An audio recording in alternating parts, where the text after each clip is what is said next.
পুলিশের কাছে যদি মোবাইল না থাকতো তো ওনার কাছে কী কারণে পাসওয়ার্ডটা তদন্তকারী কর্মকর্তা দুলাল সাহেব চাইলেন? কী কারণে ফোন করে এই মামলা তদন্তকারী ইনভেস্টিগেশন কর্মকর্তা তার কাছে পাসওয়ার্ড চাচ্ছেন? এটি রহস্যজনক, এটা আপনাদের মাধ্যমে বাকি আমরা জানতে চাই।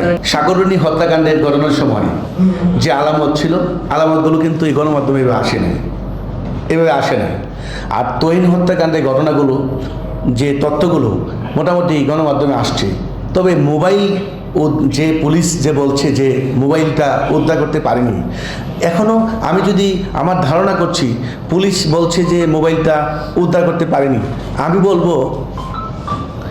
বলবো যে এটি মোবাইলগুলো পুলিশ বা কোনো ব্যক্তির কাছে আছে।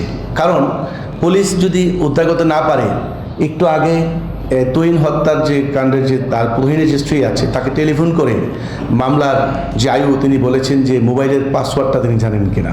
বসুন্ধরা টিস্যু, অশুদ্ধতার বিরুদ্ধে এক বিন্দুও ছাড় নয়।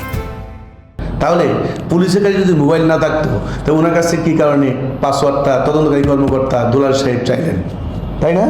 হ্যাঁ, একটু আগে টেলিফোন করার সময় দেখি ফোনটা একটু দেখান তো, একটু ফোনটা দেখেন।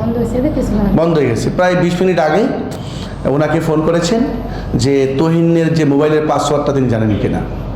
তিনি বলেছেন যে পাসওয়ার্ডটা আমি জানি, বাসায় লেখা আছে। তাহলে আমার কাছে পুলিশ বারবারই বলছে যে মোবাইল আমরা উদ্ধার করতে পারছি না। এরা আপনার গণমাধ্যম কর্মীরা জানেন।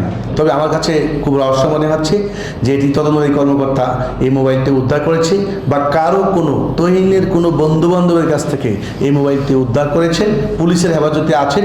না হলে কী কারণে ফোন করে এই মামলা তদন্তকারী ইনভেস্টিগেশন কর্মকর্তা তার কাছে পাসওয়ার্ড চাচ্ছেন? এটি রহস্যজনক, এটা আপনাদের মাধ্যমে বাকি আমরা জানতে চাই।